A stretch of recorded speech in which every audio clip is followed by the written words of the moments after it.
good afternoon, good night. How are you? I'm back. Guess who's back? Back again. Day goes back. Tell your friends.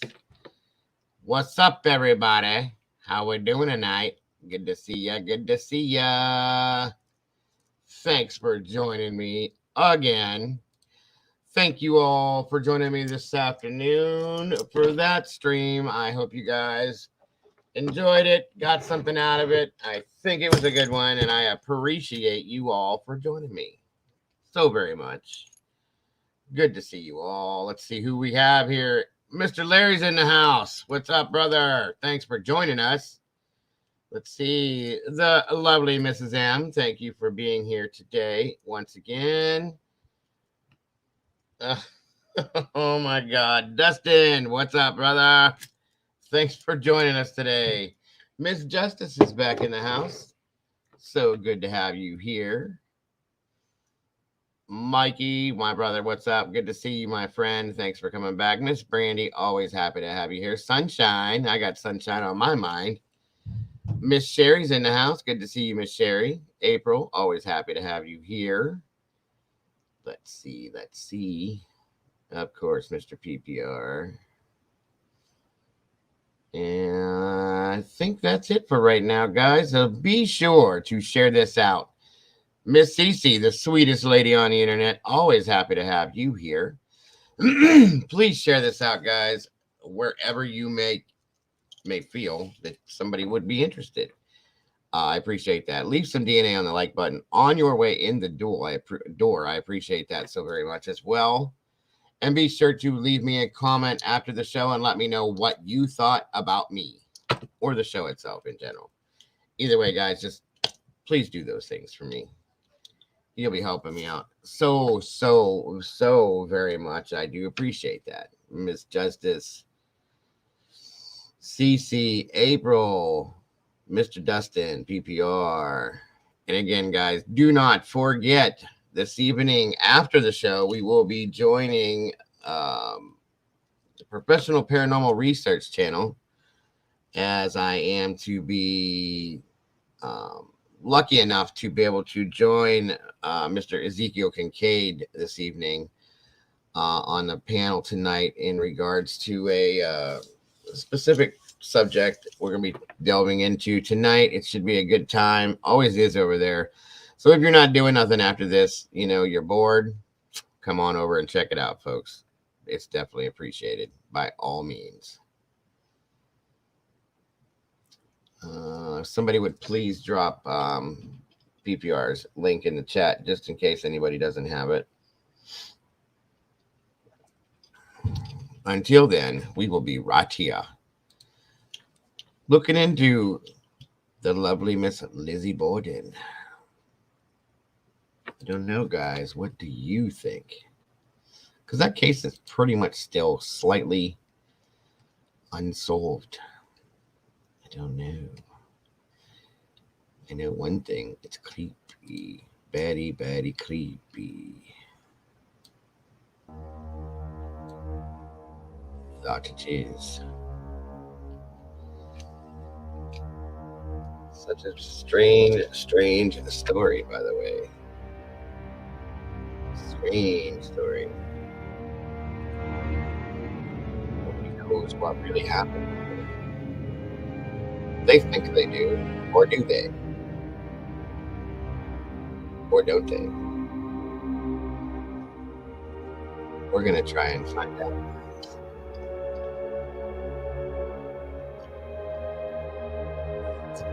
Come on in, guys. Grab your coffee or tea, some popcorn, a Coke, a Pepsi, whatever it may be. Come on in tonight. Sit down and have a conversation with good old little old me about Miss Lizzie Borden.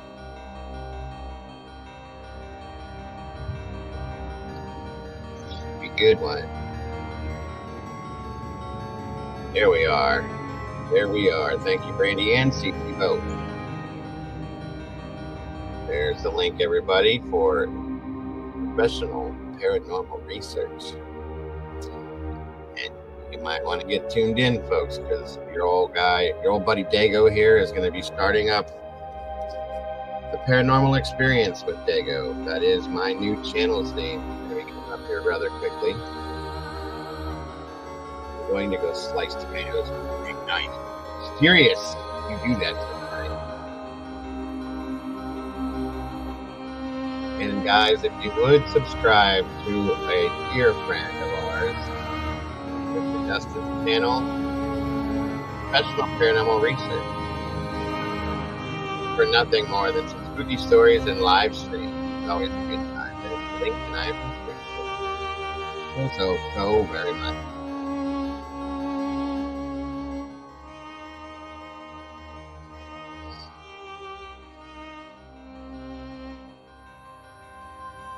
I do. That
back to the lecture at hand. All right, guys. The truth about Lizzie Borden. Let's see what we got going on. And I thank you, by the way, Gina. That's what we were doing. Is in the 1800s. Yard work and painting our porch and stuff like that. So that's what I do in my free time. The cloud. Yeah, that hacking, quacking noise has turned into a wheeze now. So I don't know. Yellow moing dao, yellow split. What?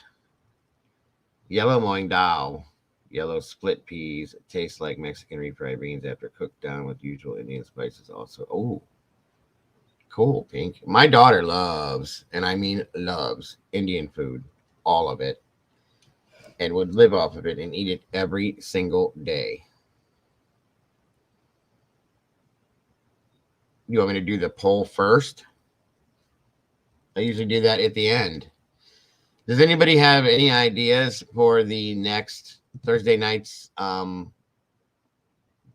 true story behind the movie? Anybody?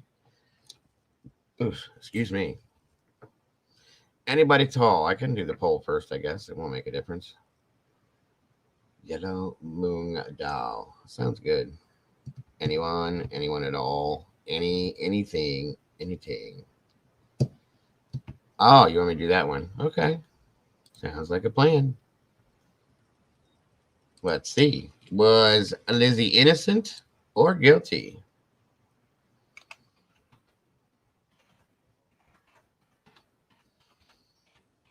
Was Lizzie guilty? There you go. Vote away, everybody. 23 beautiful people in here, guys. I appreciate you guys so very much. Please leave a little DNA on that like button for me. Definitely a colon cleanse, yeah. One moment, folks.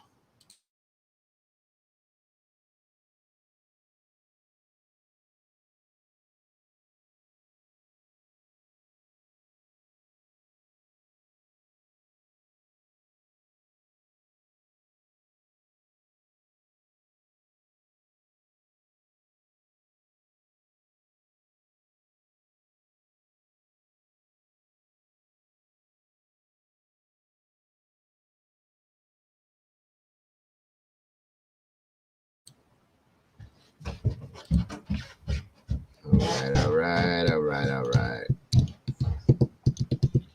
You are awesome as well, Miss Vicky. Yes, you are. All right, everybody, make sure you vote. Was Lizzie guilty? I don't know. Oh my God. Well, why are they hammering them, I wonder? Unless you turn them off. You can turn them off. I think you can at least turn them off. I just don't want to have you guys harassed with this.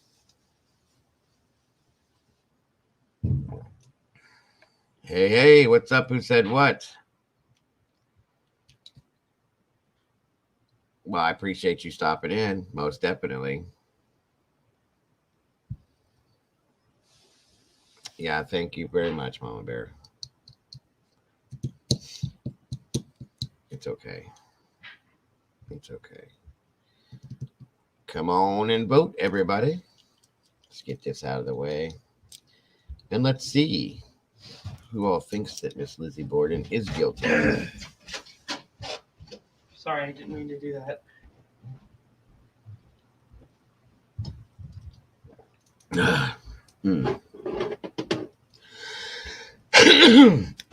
Excuse me. Sorry, guys.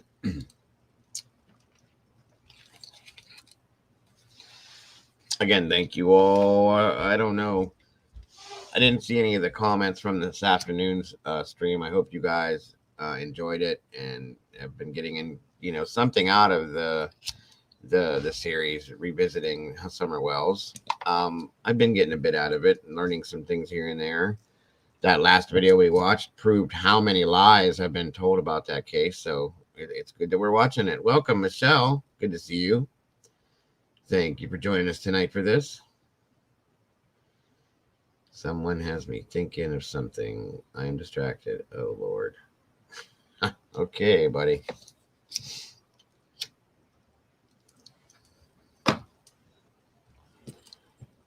Oh, come on, vote, guys. Vote, vote, vote. Let's get this poll over with. Let's see what it says. And again, while we're in here tonight, guys, think of any movies you've seen that are based on true stories that you want us to tell the story about. Please, please.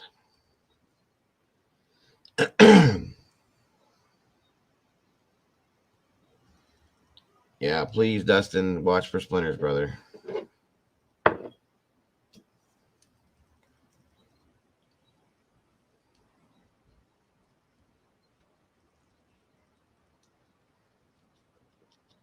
I like all the different theories everyone has. That was weird. Welcome, Strike. I forgot the draft was tonight. Yoy. I don't think Cleveland has a draft pick for a while anyway, so I'm good. That's a good point, Vicky. That's what I like about it too. For sure. All right, it's not moving anymore. Let's see what we got going on here.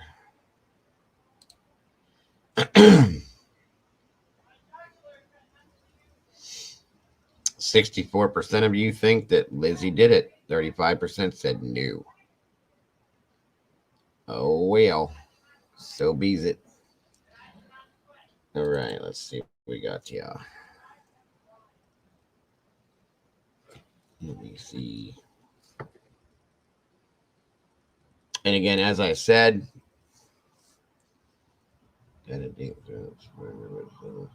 take your time. I'm not going anywhere, Nikki. You don't have to choke yourself to eat. Where is it? Here we go. Right. Let's see here. 1 second. One.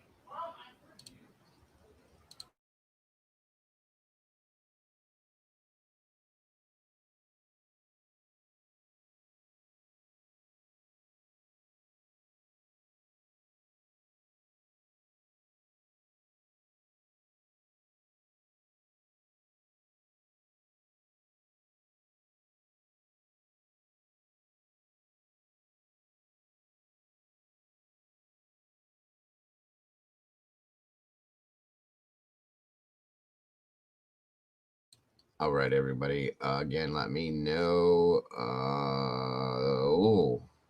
Oh, yeah, that's a good one, Mama Bear. Good deal. Good idea. Let's see here. Let me write that down.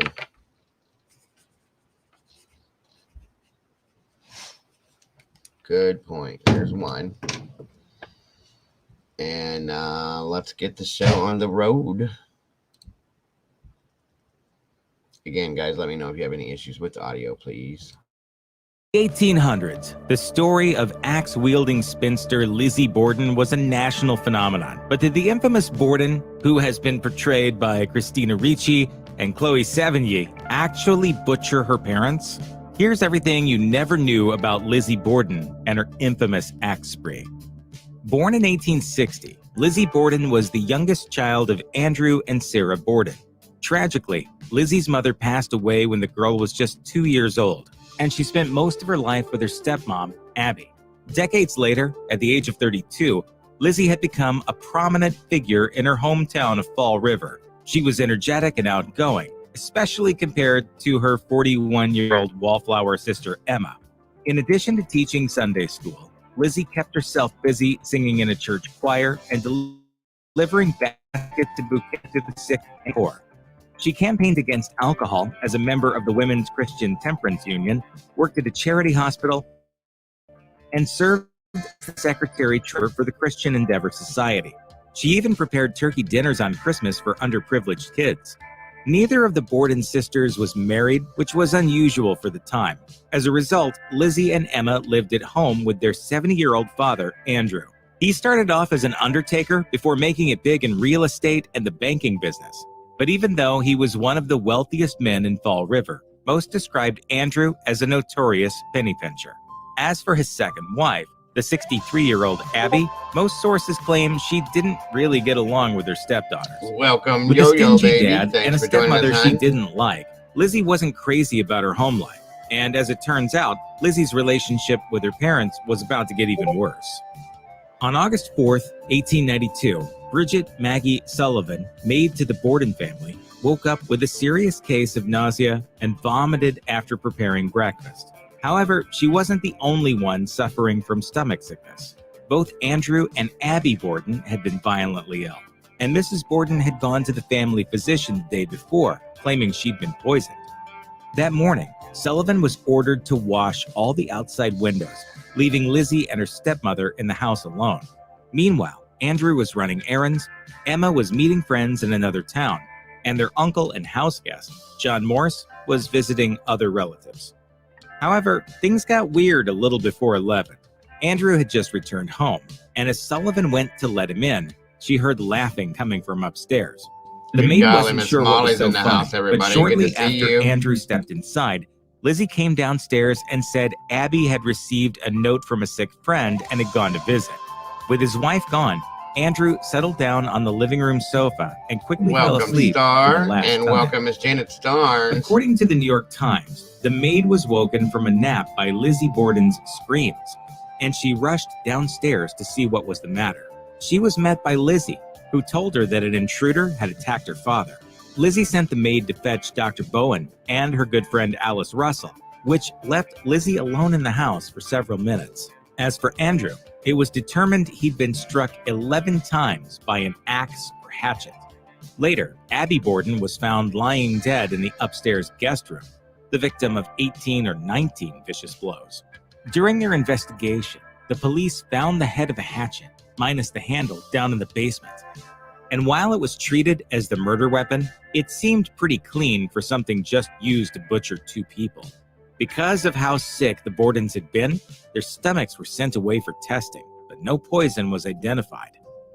Almost immediately, the police focused on Lizzie, the only other person thought to have been in the house at the time of both murders. After all, there was a lot of circumstantial evidence pointing in her direction. For instance, according to a clerk at a local drugstore, Lizzie had come in the day before the murders hoping to buy prussic acid, which is incredibly poisonous. She claimed she wanted it for cleaning purposes, but the timing seemed suspicious in retrospect. Sometimes, Alice, I have a feeling that something terrible is going to happen there.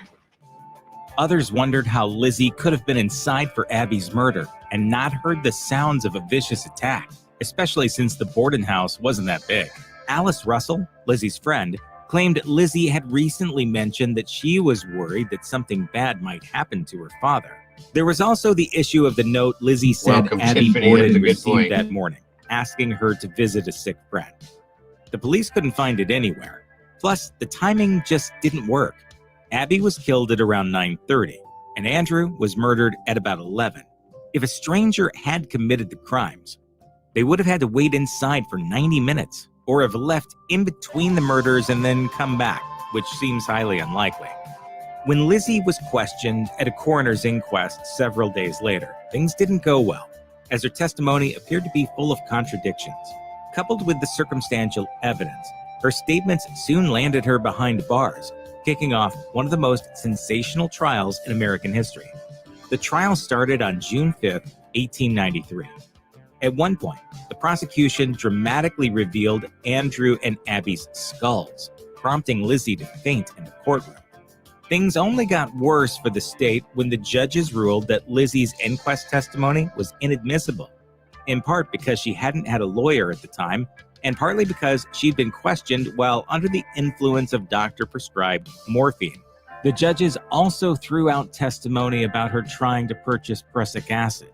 As for the defense team, they did a great job of getting the state's witnesses to contradict themselves, as well as discrediting several of the prosecution's biggest arguments. For example, the state claimed that the reason no one ever found the handle of the murder weapon was that Lizzie had burned the shaft because it was covered in blood. Of course, this was impossible to prove. The defense also pointed out how clean the hatchet head had been, and how unrealistic it would have been for Lizzie to wash the murder weapon and hide her bloody clothes in the few minutes between killing Andrew Borden and calling for Bridget Sullivan. When the state argued that maybe Lizzie committed the crime in the nude, the defense laughed the theory out of court, as Lizzie was considered a respectable lady. Lizzie's lawyers also found witnesses who'd seen a suspicious character in the vicinity of the Borden house, and handymen who'd been working in the loft shortly before the crimes, calling the police's evidence into question.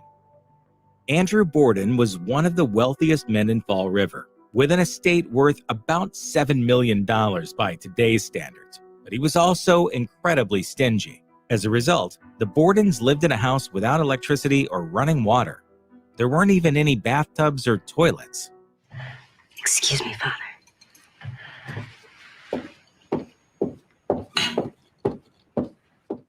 Things got even worse when Andrew gave a house to Abby's sister in 1887.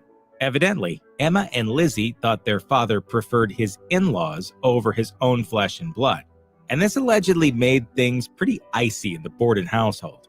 Plus, the Borden girls never liked their stepmom. To this day, most people who believe Lizzie was guilty hold to the theory that money and hatred of her stepmom led to her committing the murders. My father is a complicated man, and he was known to be difficult. However, it should be Welcome, noted Miss that not Lena. everyone Thanks for joining thinks us that tonight. Andrew was as greedy as the history books suggest.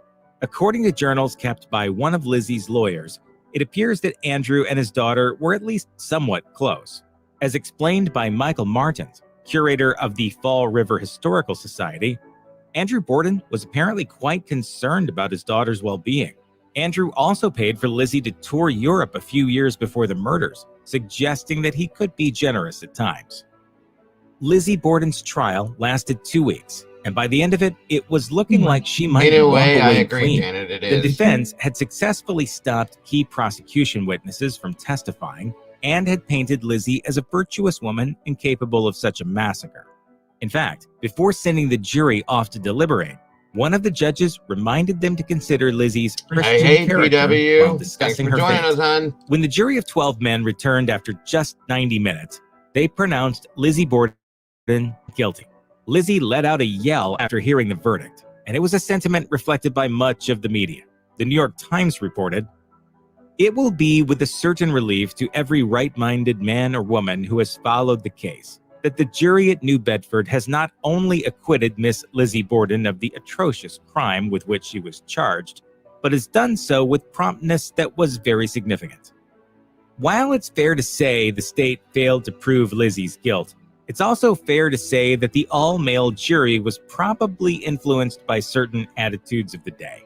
As many have pointed out, people in 1893 couldn't believe a woman like Lizzie, a Sunday school teacher from a wealthy family, could commit such a ghastly deed. Lizzie walked out of that courtroom a free woman, and the murders of Andrew and Abby Borden are unsolved to this day. After the trial, Lizzie Borden put her father's money to good use, buying a house in an upper-class neighborhood. And unlike her previous digs, Lizzie's new home, which she called Maplecroft, came equipped with 4 bathrooms, per the New York Times. In addition to buying a new house, Lizzie changed her name to Lisbeth and visited big cities like Boston and New York. But she could never really shake her old reputation. While she was found not guilty, people in town still had their suspicions, and slowly but surely, everyone in Fall River turned their backs on Lizzie Borden. Nobody would sit near her at church, and she became something of a ghoul for the local children, who would hurl rocks and eggs at her house. And then, of course, there was that notorious jump rope rhyme. Regardless of what the jury said, the rest of the world still thought she had blood on her hands. Eventually, Lizzie became sick, and after a year of health problems, the notorious woman passed away in June 1927. She was buried next to her murdered parents. No one attended her burial. There are several theories about who really killed Andrew and Abby Borden, or why Lizzie might have done it. Author Edward Rodden suggested that maybe the maid, Bridget Sullivan, went axe crazy after she was ordered to wash the windows because it was hot outside and she felt ill. Meanwhile, a theory from author Arnold Brown suggested that Andrew allegedly had an illegitimate son named William, who slaughtered Andrew after the businessman refused to comply with his financial demands. But perhaps the wildest theory of all suggested that Lizzie suffered a seizure caused by menstruation, and this sent her into a fugue state where she unknowingly diced up her dad. Though Lizzie Borden quietly shuffled off this mortal coil in 1927, her legend has lived on for decades. Borden has appeared in multiple movies and TV shows, including an episode of The Simpsons, a made-for-TV movie starring Elizabeth Montgomery, and Lifetime's The Lizzie Borden Chronicles, starring Christina Ricci. But to get the best glimpse of Lizzie's life, it's best to visit Massachusetts and check out the Fall River Historical Society. It houses a multitude of Lizzie Borden paraphernalia, including notes from Lizzie's defense team, slides containing samples from Abby Borden's stomach, and the alleged murder weapon itself. Plus, you can spend an evening at the Lizzie Borden Bed and Breakfast, located inside the infamous murder house itself. If you want to stay the night, you can sleep in the guest room where Abby Borden's body was discovered. And if you arrive in August, you might get to watch actors reenact the crime. Many people who've stepped inside claim the house is haunted, full of wandering spirits who've been trapped inside ever since the murders took place in 1892. Regardless, the locale attracts visitors annually, as the world remains fascinated by the life and legacy of Lizzie Borden. Check out one of our newest videos right here. Plus, even more grunge videos about your favorite stuff are coming soon. Subscribe to our YouTube channel and hit the bell so you don't miss a single one.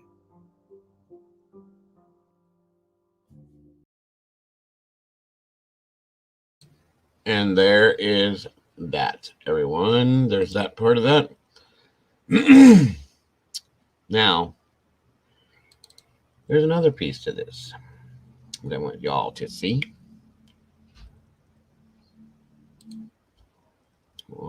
Uno memento.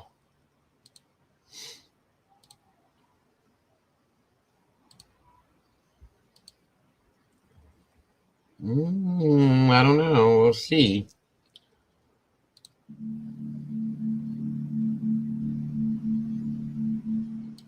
Fun moment. Now, Kaka. Welcome, PW. It's good to have you here, darling. So, there's another part to this. There is somebody that goes by the name in this story of Uncle John. So,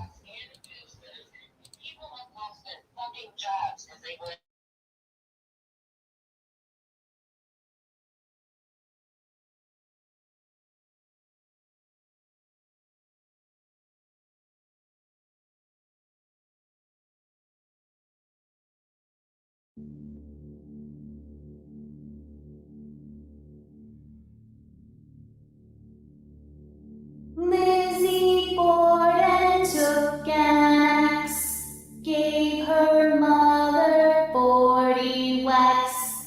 When she saw what she had done, gave her father 41. Lizzie Borden took an axe.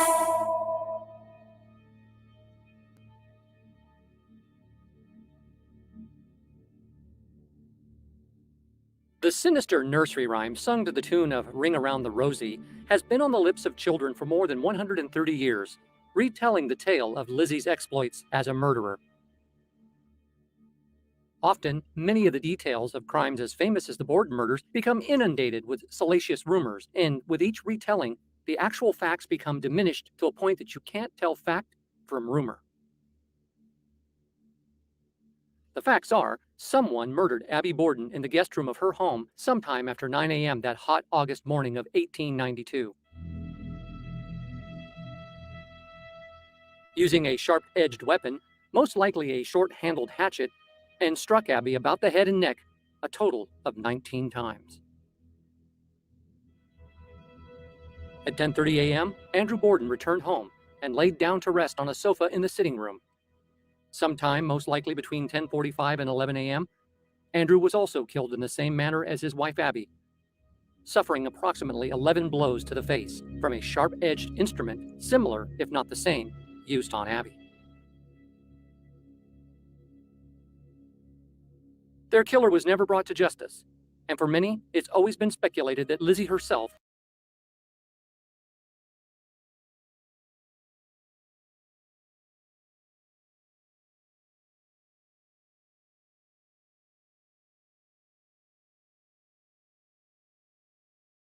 was the killer. There have been many theories about this case as to who it could have been. From a stranger coming in off the street, to Emma, the older sister, sneaking away from Fairhaven while with guests to commit the deed, to the conspiracy of Lizzie and Bridget in on it together. Recently, one of our viewers has pointed the finger at Uncle John Vinicum Morse.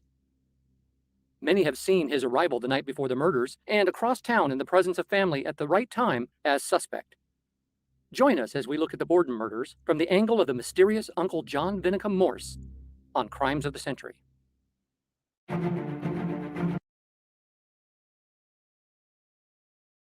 What's the matter, Janet?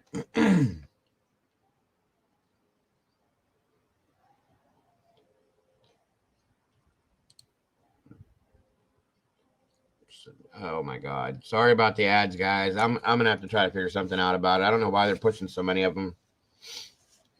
Just click out of them if you can. My apologies.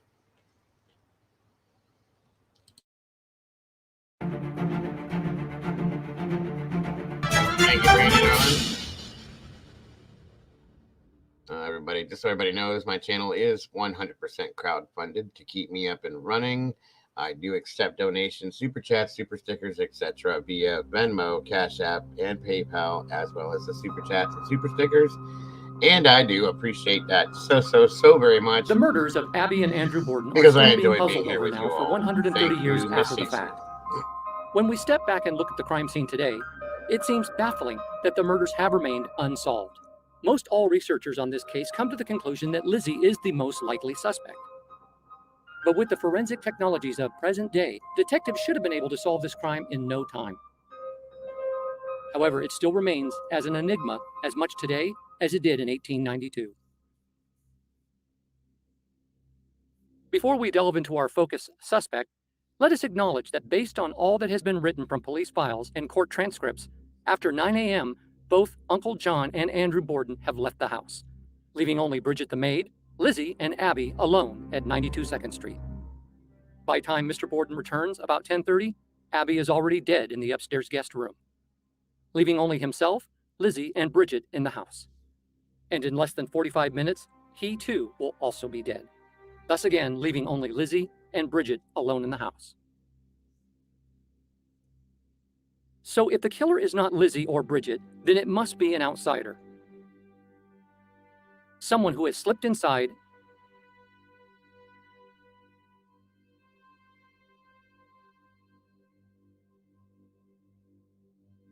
and killed Abby, but doesn't attack Lizzie or Bridget and hides for approximately 90 minutes. Thank you, waits for Andrew to Mama return. Bear.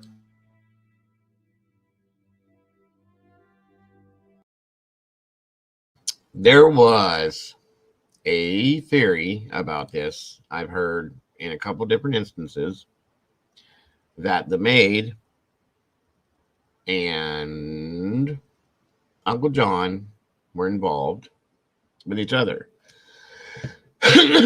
And that there was some sort of an issue and something to do with money that would have been a motive as to why those two together may have done something like this. But again, this is one of those stories, as Janet said, that you kind of have to look through it and look at the aspects of it and try to come to your own decision on it. You know what I mean?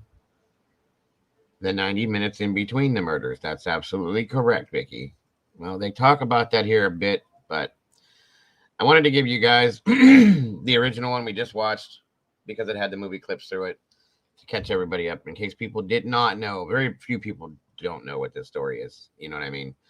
But then this here gets a little bit more of a detailed situational explanation as to what went on in different aspects. And it also includes Uncle John to that too. And that's a fact, PW. Right. And that's what we're looking into, Vicky. So that's where the issue comes into play with this. Again, thank you, Mama Bear. Sorry, guys. And kills him, and then silently escapes and is never seen again.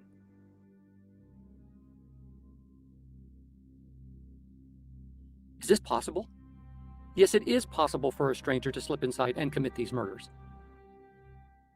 But if it is a stranger, they risk being seen by Lizzie and or Bridget.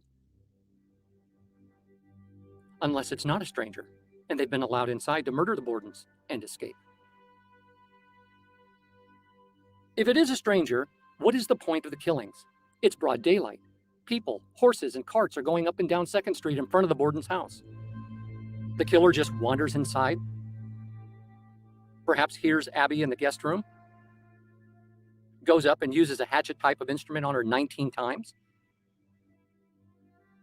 Does the killer then remain in the room with Abby? Or do they find a place to hide for 90 minutes? You must consider someone who has just committed this type of rage killing would be in a heightened state. Calming down would take some time. Then Andrew Borden comes home and is let in via the front door by the maid, speaks with Lizzie, then lays down on the sofa in the sitting room, and within 15 minutes is dead.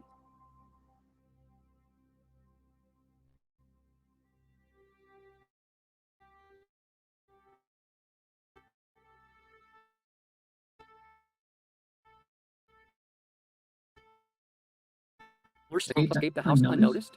What is the purpose of a stranger to commit this That crime? makes you wonder, doesn't it? It's obviously not burglary, as nothing is taken. It's not to kill everyone in the Borden house, as Lizzie and Bridget are left alone. What can be gained from this? If it is indeed a stranger and stealing is not the motive, then the only thing gained is to satiate the desire to kill. But if one takes a step back, it's obvious that Abby and Mr. Borden are the intended targets. So it could not be a stranger just fulfilling a kill lust. It would be an assassin, which means the stranger theory doesn't really hold water. With that said, if we remove the stranger from the crime scene, then we must accept that it has to be either a hired assassin or someone inside the Borden household.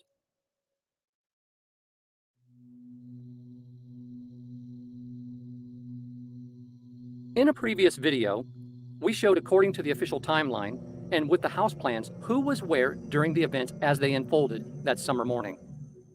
We know that Uncle John leaves the house around 8:48 a.m. Andrew shortly after that, maybe 10 to 12 minutes later, leaving only Abby, Lizzie, and Bridget inside the house.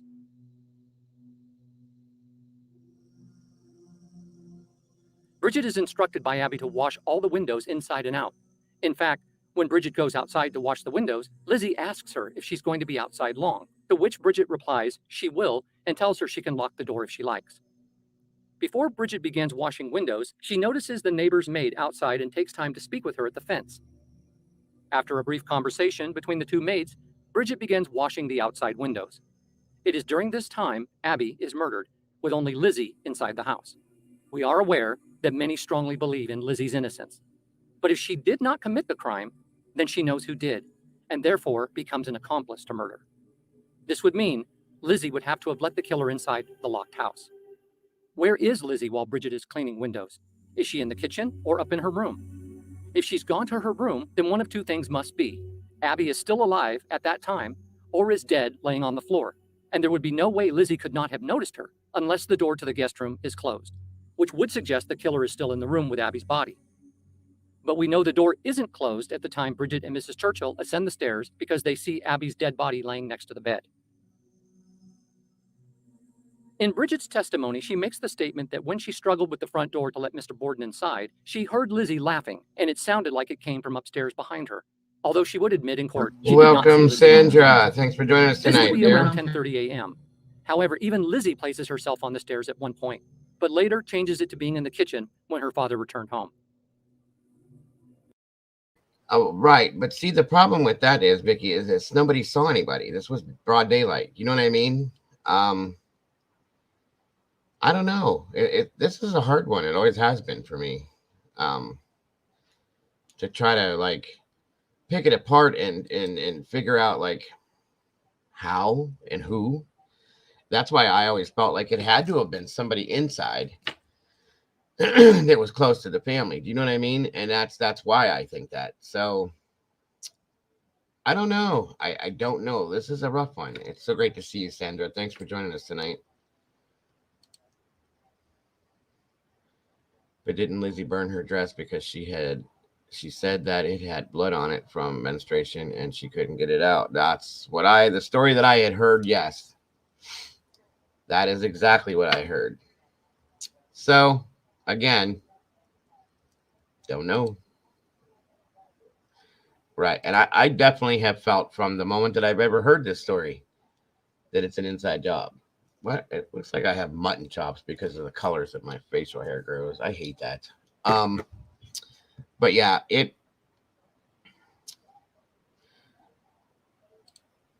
the uncle stay over because he had to travel the next day to another town. Right. Well, is that really the reason though? That's the thing. See, there's so many questions with this story and so little evidence to point at anybody in particular other than Lizzie. But, you know, she obviously got off. But in my opinion, it was never solved. So in turn, I'm still super curious about this. What are we laughing at, Mama Bear?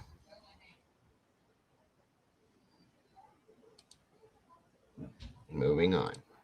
Was she upstairs changing clothes after killing Abby? If indeed she had killed both her stepmother and father, then it would require her to change her clothing not once, but twice. Oh, This yeah. would most likely have been noticed by Bridget. So we have to believe that if Lizzie did do it, she had to somehow manage to protect her clothing from blood spatter.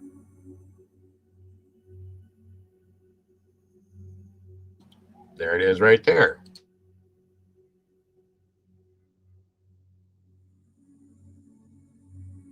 We mentioned in our previous videos that she may have committed the crimes in the nude, as suggested by the ABC movie of the week, The Legend of Lizzie Borden, starring Elizabeth Montgomery. If you guys have watched any of these movies, you do need to watch that one if you can find it with Elizabeth Montgomery. It's a really, really good movie. Not lying. It's probably the best that I've ever seen, in my opinion. However, that in itself presents a whole new set of scenarios. What if she is seen by Bridget, or her uncle returns to the house early? How can she explain? And if seen, this most certainly means she has to kill anyone who caught her in the act, unless, of course, she is in collusion with an accomplice. It has been suggested that Lizzie and Bridget may have been in on the murders together. Some authors believe there was an intimate relationship between them, and others state Bridget merely served as the lookout while Lizzie committed the deed. Is it possible Bridget and Lizzie made up the story of the window washing? This could work if Bridget is using the ruse of washing the windows as a reason to be in the yard during the time of the first murder. However, John Moore states in his trial testimony he heard Abby tell Bridget to wash the windows. So what about the killing of Mr. Borden? Bridget going up to her room to lay down doesn't make any sense if she's in on it, as Lizzie would still need someone to keep an eye out for Uncle John's return.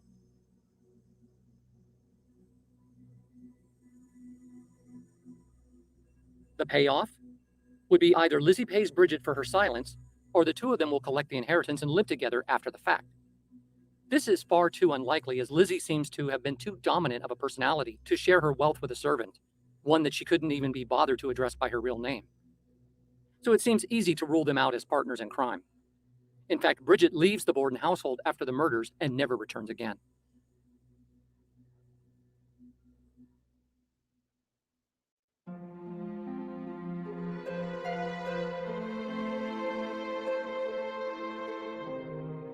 In this scenario, Uncle John becomes the killer and Lizzie the lookout. From the outset, the arrival of John Vinicum Morse the night before the murders has always seemed somewhat suspect. He arrives the afternoon before and somehow has zero interaction with Bridget or Lizzie. In fact, he never sees Lizzie until after the murders. Although he only visits with Andrew and Abby, it doesn't seem out of character that he's not visiting with the whole family. Lizzie is either out or in her room, and Emma is away visiting friends. Andrew makes no effort to cause Lizzie to visit with her uncle, so nothing seems out of the ordinary. Uncle John seems to do all the right things. After his arrival, which is noted to be around 1:30 p.m., he eats lunch, which is referred to as dinner, on his own. His brother-in-law and wife have already eaten. He most likely visits with Andrew until he leaves between 3 and 4 p.m. that day and goes to Swansea, and then later returns that evening around 8:40 to 8:45 p.m. He arrives at the front door, rings the bell, Abby lets him into the house. He visits with only Abby and Andrew until just after 10 p.m. Abby leaves first to go to bed. Soon afterwards, he and Andrew decide to retire for the night. He then claims he heard someone enter from the front door, go upstairs to Lizzie's room, and close the door. Yet he claims to have not seen whoever it was. When he goes to the guest room, the door to Lizzie's room is closed. Morse claims to have slept all night in the room with the door open, and when he gets up at 6 the next morning, he dresses and goes downstairs, leaving the bedroom door open, noting that Lizzie's door is still closed. He makes his way to the sitting room, where he is all alone. Soon he is joined by Andrew and then Abby. Around 7 a.m., the three of them take breakfast in the dining room. After breakfast, the three of them move to the sitting room. He notes Abby is in and out several times, and soon begins dusting, and he and Andrew continue to visit in the sitting room until he decides to leave to visit other family. This is approximately 8:48 a.m. Andrew sees him to the back door, and he exits through it. Andrew invites him to come back and join them for lunch. Some believe that Andrew and Uncle John had a serious argument in the sitting room. But if that were the case, Morse would certainly not entertain coming back for lunch, and most likely Andrew would not have invited him. Now we have Andrew leaving the house just after 9 a.m. If Uncle John is the killer, then he waits until Andrew has left the house, steals back after making an appearance at the post office as part of his alibi. He's careful to avoid being seen by Bridget in the yard washing windows, is let in by Lizzie, who in turn watches out for Bridget while Uncle John kills Abby. Now, with that part being said right there, there was a small story I read a good 10, 12 years ago about Uncle John. Okay? I'm not saying that this is there's any facts to support this. This is 100% alleged and pure speculative, okay? It had been said in this small story that Uncle John had a likeness to Abby. And that when Mr. Borden left, that Uncle John tried to put himself onto Abby. She denied it, and in turn, that is what happened to her. But there's nothing to support that at all, and it was discounted by multiple people that Abby or that John had more of a likeness to the maid than Abby. So again, these are just other rumored stories that have been put out about this case. So take it for what it is, just something to think about. Uncle John returning to the guest room would not give Abby any cause for alarm, as it's the room he slept in the night before. And anyone would most likely figure he'd be spending the night in the same room again. So if Abby saw him coming into the room, I know I'd heard something about a thus dress giving him being the burned, April, opportunity so to yeah. strike her without warning.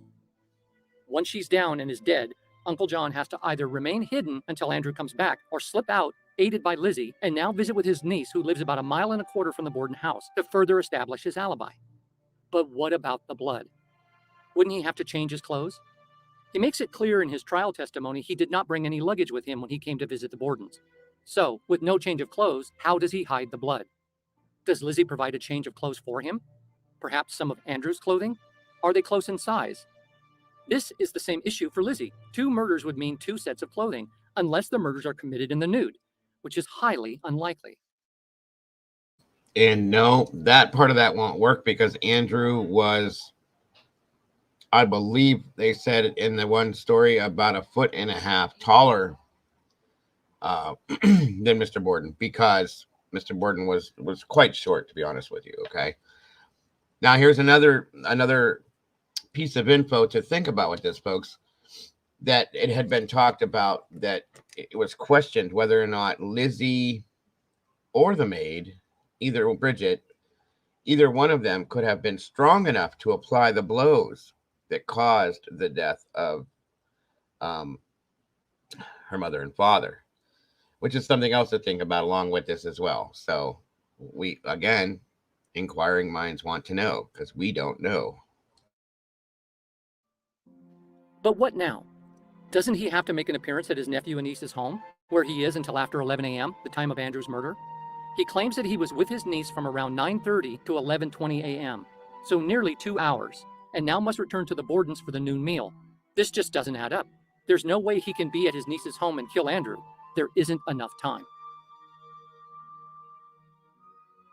Exactly. Other than money, possibly, Vicky. There's the only thing I could think of, unless he angered somebody. The only way this works is Uncle John kills Abby and remains until Andrew comes home approximately 90 minutes later. Waits until Lizzie gives him the all clear, he kills Andrew, and then he has to leave the house, make an appearance at his niece's home. Andrew is dead by 11 a.m. It would take him quite a while to walk the distance, but no sooner than he'd arrive, he'd have to turn around and come back in order to be in the yard eating pears at about 11:40 a.m. And we still haven't dealt with the blood on his clothing.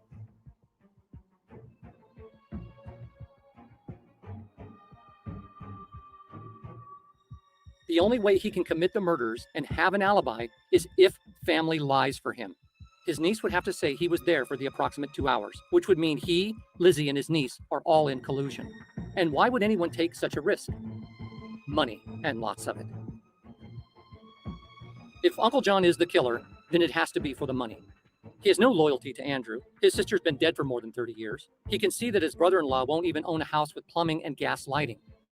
Both Emma and Lizzie were not getting along with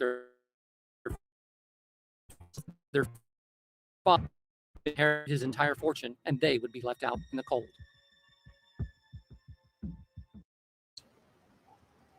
Now, that is probably the best motive for this type of a murder that I have ever heard, to be honest with you. So that's a definite, let's think about this situation right there. But I have trouble with Lizzie doing this again. So back to the basics. And why would someone come to visit without a change of clothes? That's a good point. Very good point, Vicky. Thank you for making that point.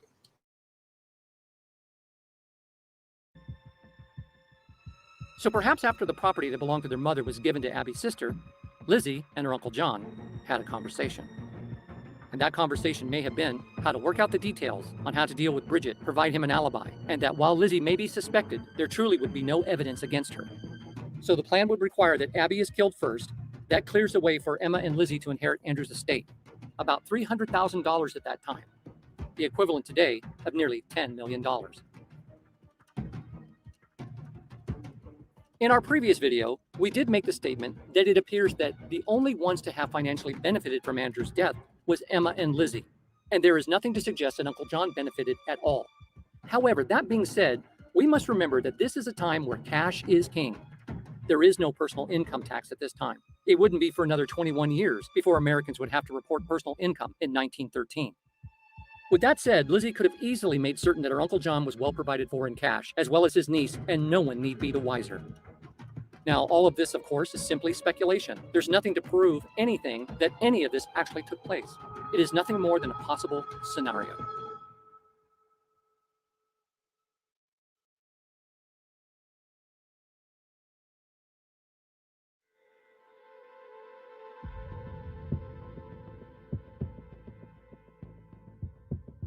The idea that Uncle John is the lone killer of Abby and Andrew seems pretty unreliable. If he and Andrew didn't get along, there would be no reason for him to come to visit time to time and spending the night. We have reports that when he stayed, he did often stay in the attic where Bridget also had her room, and sometimes he spent the night in the guest room, as it was on this occasion. But for sake of argument, let's say the two men had a bitter falling out. Does Andrew invite him back for lunch because it's inhospitable to do otherwise? Andrew, by all accounts, was not a warm, caring man. He often was referred to as a skinflint, so cheap he wouldn't allow himself the luxuries of modern appliances. But perhaps he just felt that he didn't need them. He'd gotten along just fine without them all these years. Why change now? However, if Andrew had so angered Uncle John that he couldn't hold his hatred in for a moment longer and lashed out on Abby, for what reason is questionable at best, striking her 19 times with a hatchet-style weapon, cool down for 90 minutes and do it again as Andrew slept on the sofa. Again, it comes back to how did he avoid getting blood on him with the only clothes that he brought with him? Not be seen by Lizzie or Bridget, and also be at his niece's farm during the time of the murders. It literally does not fit or make any sense at all. The reason I believe most people find John Vinicum Morse as such an unusual person and suspect is his behavior and reaction to the murders. In his trial testimony, he states, upon his return for the noon meal, he walks straight into the backyard to the pear tree and begins eating a pear. He claims there are no police in the yard to alert any suspicion that something is wrong. He notes there is a man standing inside the side back door. When he goes inside, he sees that man and Bridget sitting on the stairs of the back staircase. He sees his brother-in-law dead on the sofa, makes his way to the stairs at the front of the house, goes up them just enough to see Abby's body on the floor. He states only then that he sees his niece Lizzie for the first time alone on a sofa. The court records never ask him about his reaction to what was going on. He never makes any kind of statement of concern for his brother-in-law or his niece. It all seems just either too convenient or John Vinicum Morse is as unemotional as Lizzie. We've stated this before. If you return to a family member's home and find both of them murdered, shouldn't your reaction be what in the world is going on? Is my niece okay? What happened? But it all seems so very drab and apathetic. Now, perhaps we're not being fair, and all of those concerns did take place, and were just never placed into any kind of official record.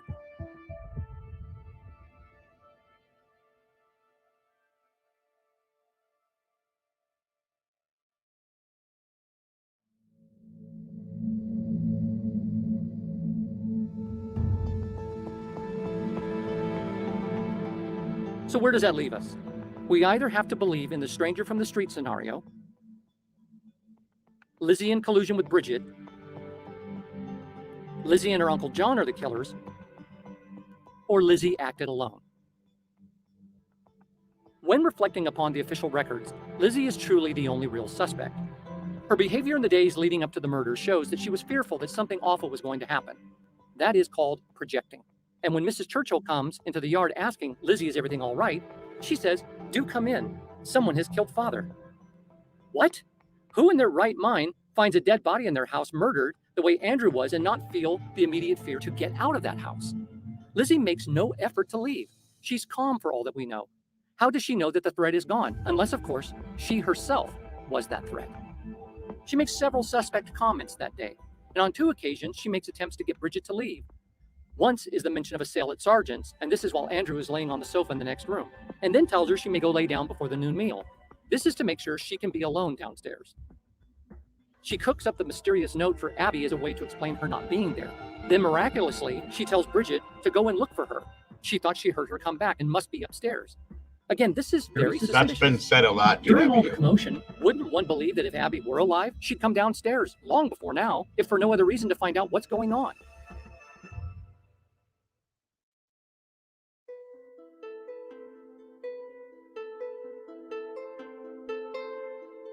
She made statements to Alice Russell that she thought her father's enemies were going to kill him. Again, planting the seed to someone. Ronald DeFeo did the same thing after he killed his family. He told people he was sure that it was a mafia hit on his father. The Menendez brothers, after killing their parents, picked up all the expended shells and bullets and disposed of them and the guns, then called police and claimed someone killed their parents. Parricide is nothing new in the fabric of planned murder.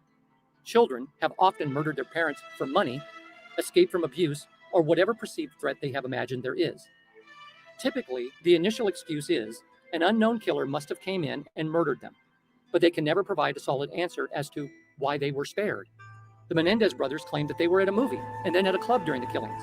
Ronald DeFeo, after killing his family, went to work and then pretended to come home and find everyone dead, thus running to a local bar claiming someone killed his entire family. Susan Smith, who drowned both her children so she could be with a man she was having an affair with, made an outrageous claim that a man carjacked her and took off with her children. There is no end to the most outlandish lies these killers will dream up if they think it will help them escape punishment. Lizzie was no different. In the end, we ask ourselves, why was she acquitted? Did the elite of Fall River feel that nothing could be gained from putting Lizzie in prison for the rest of her life, or hanging her as a capital punishment, leaving a permanent stain on Fall River, and instead decided a little of Andrew's fortune could play with their decisions of innocence or guilt? We will never know for certain. All we do know is that on the morning of August the 4th, 1892, someone struck Abby Borden 19 times in the upstairs guest room, and 90 minutes later, brutally bludgeoned Andrew 11 times to the face. And as mysteriously as the killer had appeared, he or she disappeared, and no one was ever brought to justice for the murders. We never hear of Uncle John again. Lizzie and Emma move into the luxurious mansion named Maplecroft on the hill, and both sisters live out their lives in comfort at the expense of Andrew's fortune. If it wasn't Lizzie, then whoever it was did Lizzie and Emma a big favor and provided them with a life free of financial worry and no longer under the thumb of their father.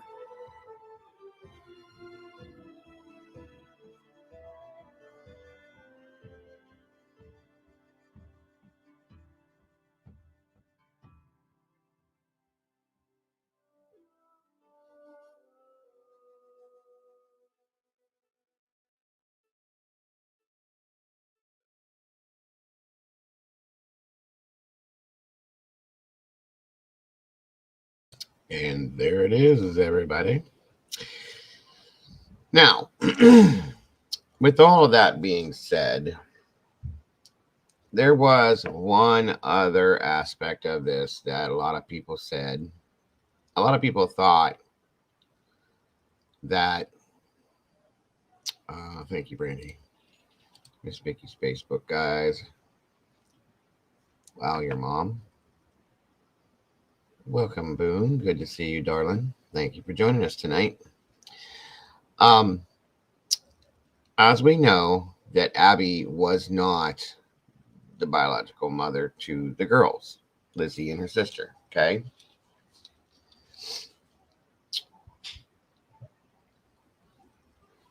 I have my own theory on this based on facts that I've looked at. But Uncle John was the girls, Lizzie and her sister's biological uncle, okay? So, the way that the will was set up, okay, think about this. John came into town without a change of clothes, okay? He was just staying for the day to do this, to do that. Now, the way the will was set up, that if something were to happen to Andrew, that Abby was to get everything. I can see Uncle John coming into town to help out Lizzie and her sister. As we see, they turned out very well to do, lived in a very nice house, and they did very well for the rest of their lives. Being that Uncle John was the biological uncle to them, and he knew there could have been conversations with him and his nieces that, Abby was to get everything. If something happened with Andrew, they don't like that. That's not right. That's not fair. Those girls deserved it, so on and so forth. I think John may have come into town to help his nieces take care of that situation. And I believe that may be what happened. And that's why John has never been seen nor heard from again after that scenario, because he did not want to be seen from or heard from again. I think he may have gotten something out of the situation, monetary, took that and went off and lived the rest of his life happily and in comfort, knowing that he helped his nieces to have a good life, and that's the end of it. That's my theory. That's pretty cool, Boone. That's good to know. So that's my theory, guys. If anybody has any thoughts, theories, opinions, questions, any of that, let me know. But that's what my theory is on it. I'll be honest with you.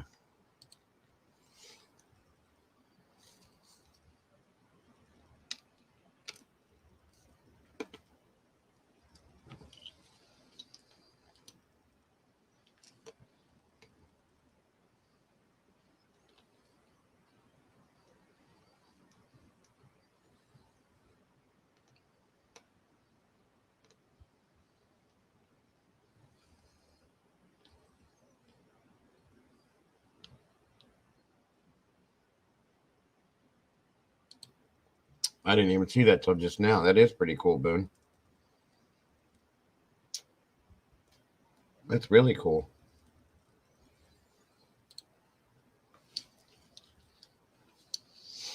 I'm just saying it would make sense to me. You know what I mean? Those are his biological nieces. His sister died. Um,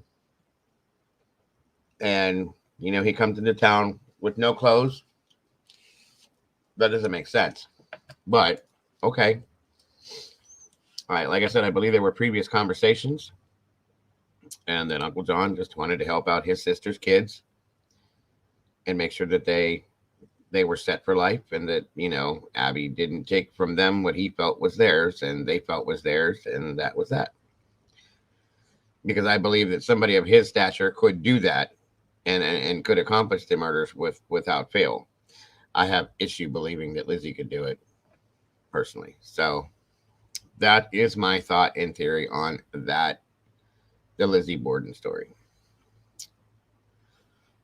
The rest is all up to you folks.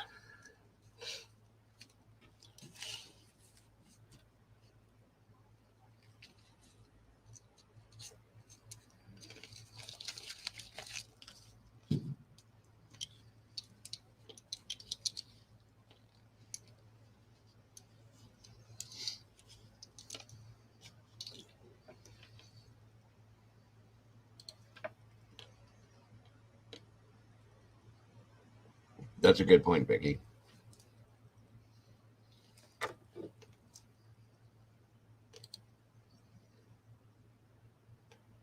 That's a very good point, actually.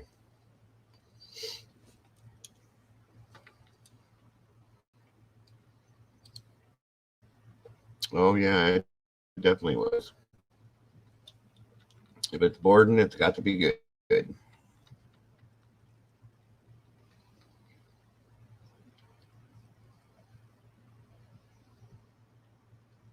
It's good to see you here, Boone.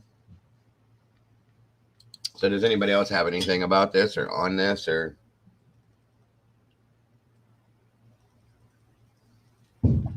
That was my thought, PW. Was Lizzie's stature. She was not, a very large girl. So Uncle John was a pretty decent sized guy. And with the way the blow was delivered, I'm thinking, it's kind of, I've always thought it was male. It had to have been a male.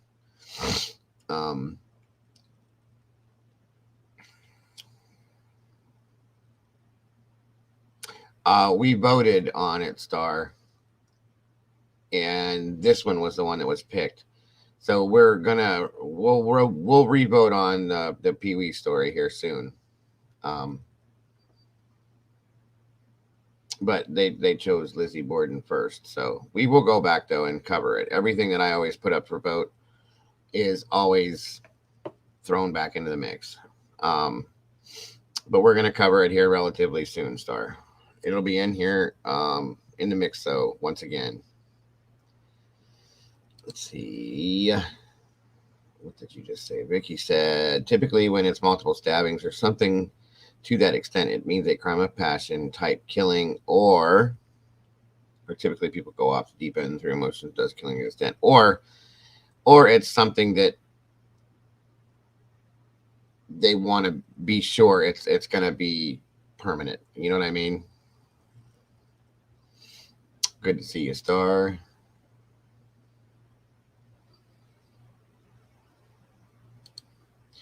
My mom just said she didn't do it with no explanation. Hey, that's okay. It's not for me. No, hon. We only choose one, and then I put up a poll, and we pick between the two, and then whichever one wins, we do, and then we throw the other one back into the mix, and then we pull it back up, and we re-vote on it down the road. But it will be done either way eventually. I promise you that one. Let's see. If a man who would take somebody, if a man would take someone, they will leave a. If a man who would take someone, they will leave a big impact on the face. Lizzie doesn't look like she has the strength for it. Agree. That's part of where my thought process came from behind that. Yes, I'm not a big person. I have strength in my arms and hands, but I doubt I could even swing an axe. So I think a man did it. Not to be, and I agree. I do. I agree. That's why I was thinking that's why Uncle John came into town. Okay, there was not a specific reasoning behind it. Okay, other than to visit at that point. He just came there for that period of time. No clothes to change into to hang out with, supposedly. And I think that, like I said, Uncle John was doing his nieces a favor, knowing that they were to get nothing from the will, that it was all going to go to Abby. And being that they were his sister's kids, he had that feeling that he owed them something. He probably got some sort of a cut of some type of money for it as well. And that's what I think may have happened. That's just me. I'm not Inspector Clouseau or Columbo or anybody like that, but nor detective at all, guys. That's just my thought on it, though. And that there again, it has to be someone Lizzie would protect. Well, that is the only family member she had left on her mother's side of the family. That was it. That was her biological mother's brother. So yeah, that makes full sense, Boone. To me, it does. PW says, yes, Uncle John was there to take Abby and leave the kids the money and then leave. Absolutely. And I think, listen for a minute. It was said, remember, it was said that there was possibly an argument between Andrew and John as they were in the sitting room that day before he left to go to lunch. And I think it could have been over the fact that, he could have been sitting there talking to him saying, how could you not leave my sister's daughters anything, and you're leaving it all to that woman that you remarried after the death of my sister. That was probably the disagreement they had while sitting in the study or in the sitting room, okay? Then John leaves. Maybe he was going to try to talk Andrew out of what he's doing before he went ahead and did what he did, but that the murder was just the last case scenario. So he went ahead and handled Abby. And then Andrew came home and may have, found John came out of somewhere. And, Andrew's thinking, like, what are you doing? Why are you here? Where's my wife? Blah, blah, blah, blah, blah. And John just boom, boom, boom. End of story. That's what I think may have happened, folks. But like I said, I am no Inspector Clouseau, but it's my thought. And again, you guys don't have to agree with me. At all. So, let's see. Vicky said, I talk fire with heavy jobs, so if there's used to it, then sister could do it. Right. No, I get it. And then we have Miss Alina's comment is, did the community like the uncle? Do you think that the jury sided with the uncle in case they knew him and had any idea, or maybe were the girls abused in any way? And that's possible too, because Andrew was not a very nice person nor a happy person. A lot of people, he had a lot of enemies. But again, that is what the Dago thinks happened to the Bordens.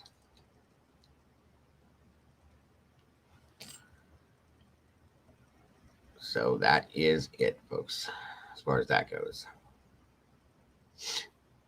Anybody got any other thoughts or theories on it?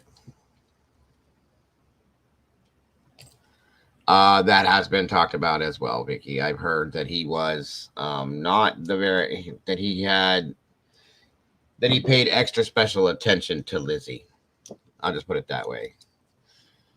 And that, again, could be something that the uncle had found out about as well. Kill two birds with one stone. Do you know what I mean? So, again, if I were a detective back in those days, that would have been the synopsis I came up with, everyone.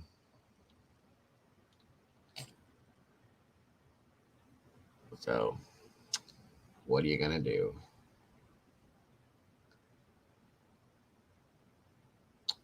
But I had a couple options for tonight to choose from, everyone. That one of them had been brought up before. I just had to look up the name of it to remember what it was. And we had talked about this a way back. So the two that I had to choose from for tonight to pick for Thursday, one of them is called To Catch a Killer. That is the story of John Wayne Gacy. And then the other one, Mama Bear threw out there, which is a great one, is called The Good Nurse. The Borden men were mean, and I've heard that as well, Boone. Very much so, heard that. They were not very well liked, and they did not have very many friends. So, everybody, let's see here. Yes, very much so. Again, To Catch a Killer is a story in regards to John Wayne Gacy. For those who don't know who he is, he was another pretty crazy serial killer dressed up as a clown, blah, blah, blah, so on and so forth. And then The Good Nurse is another one. It's a pretty interesting story to say the very least. So let's see what we got here. Let's pull on this one. We'll go with Gacy first.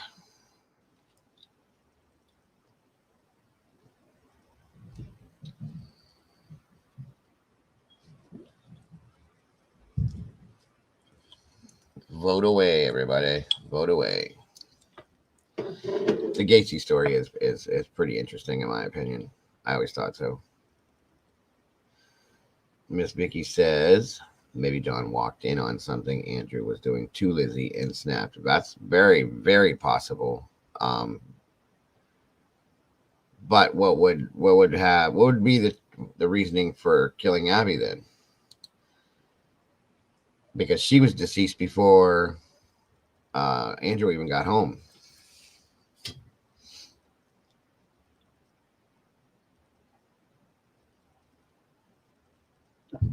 Well, April, I had thought about that.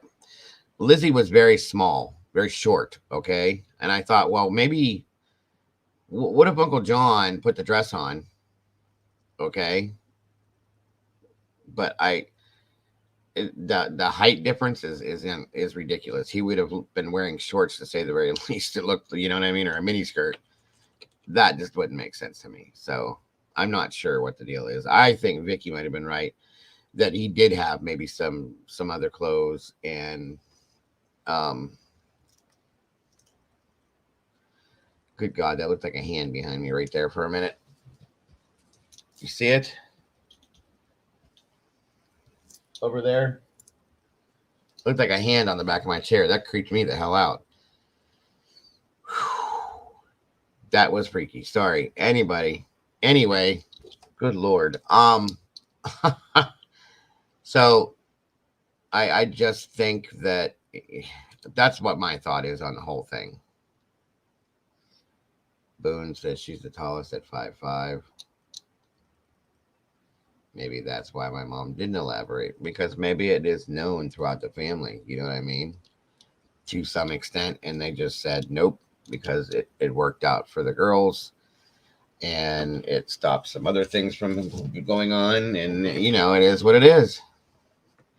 Don't you laugh at me, Mama Bear. I scared the shit out of myself. It looked like a hand right here. If you guys can see that blanket right there on the back of my recliner, it looked like it was a hand leaning on the back of my chair for a minute. It freaked me the hell out. Good God, that was freaky. Make sure you guys are voting on this poll, please, please, please. Yes or no to Gacy? We want to look into the story behind John Wayne Gacy.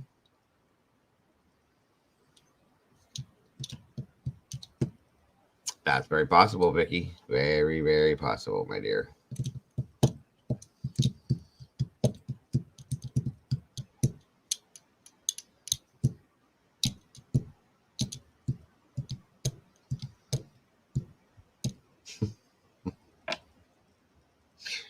It's funny, I know.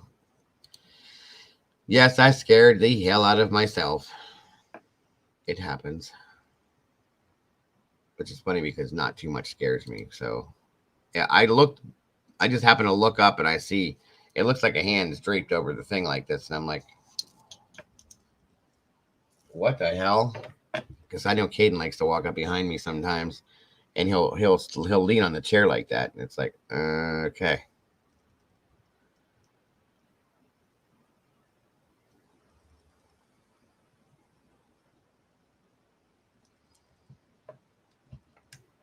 I absolutely feel that way, Vicky, because like I said, once I found out that Abby was to get everything, I was kind of angry with Andrew myself. What's up, Rowdy? Good to see ya. Clown Gacy is why clowns are scary. That's part of it, yeah. Make sure you guys are voting on this one, everybody, please. Yeah, I really feel like it rolls all down to the fact that the will had been changed over to include nobody but Abby, which in turn is why I think maybe she, if you noticed why Abby had such ferocious wounds and Andrew just kind of had, I mean, he still had, he had 11, but she had 19. It does look like a hand, kind of just hanging there, doesn't it? It's weird. Talking. So, all right. Well, it doesn't look like anybody else is voting on that one. So let's see. We got 69% said yes to Gacy and 30 said no.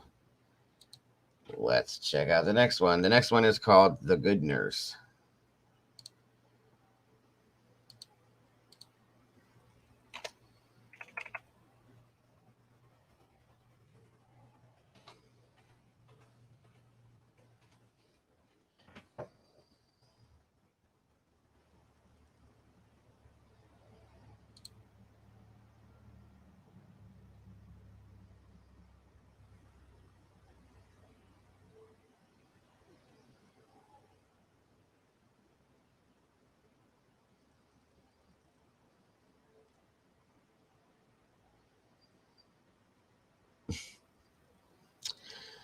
No. I think it'd be okay, Pink.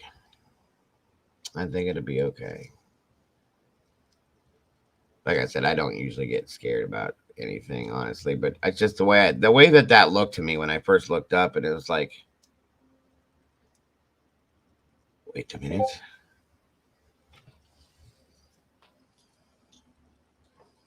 Vote yes. I know you do, Rowdy. It's all good. Whatever works for you. Whatever works for you. Yes, Miss CC. So once we're done with this, guys, we're gonna shut her down for the night. I hope everybody enjoyed it, and we'll set our standards for Thursday night and give you your homework. I will be here again tomorrow between 12 and 12:30. And that will be the finality of tonight. And I hope to see you guys over. Yeah, we need to have Boone in there too, guys. Especially, we miss having you around here, Boone. Oh, 91%. Well, I bet you that's a big thing. Thank you, Star. I appreciate that so much. I hope you guys enjoyed tonight, by all means. Let me see what the answer. 90% to 9. So we are doing The Good Nurse. I'll be darned. I thought for sure Gacy would take it. All right. The Good Nurse it is.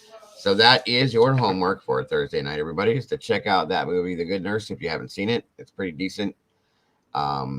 And I will tell you the real story behind it when we meet again Thursday nights. Besides that, everybody, I would love it if everybody would want, if you're not doing nothing tonight, follow me on over to Professional Paranormal Research. Hang out with us for a while over there, guys. Let's see. I don't think there was abuse from both parents. It's possible back then, especially Vicky, 100% back then. And Abby, being a stepmother, maybe didn't like the girls, and maybe it was mean, so on and so forth. So yeah, I can see that 100%.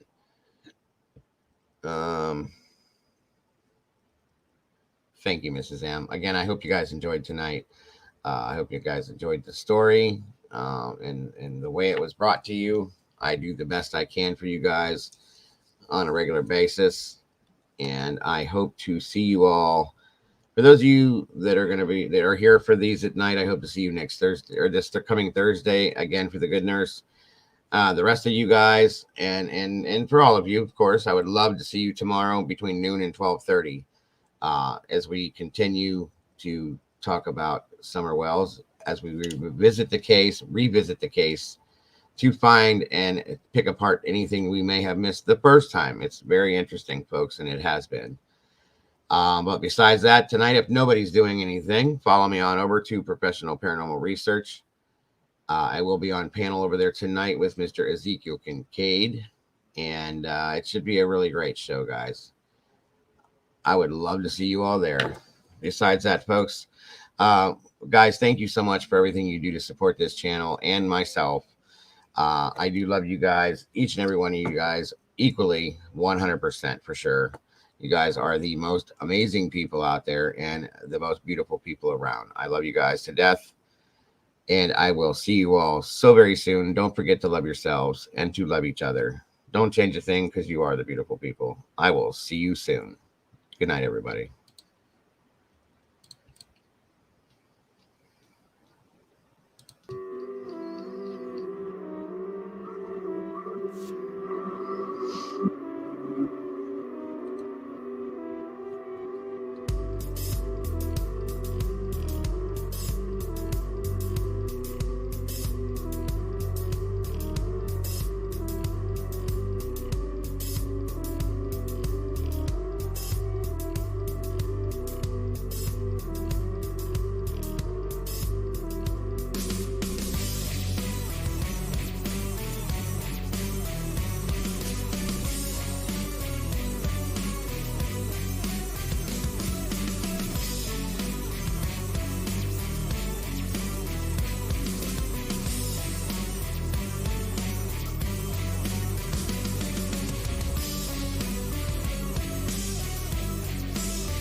Take this one. I'm gonna get it for a moment.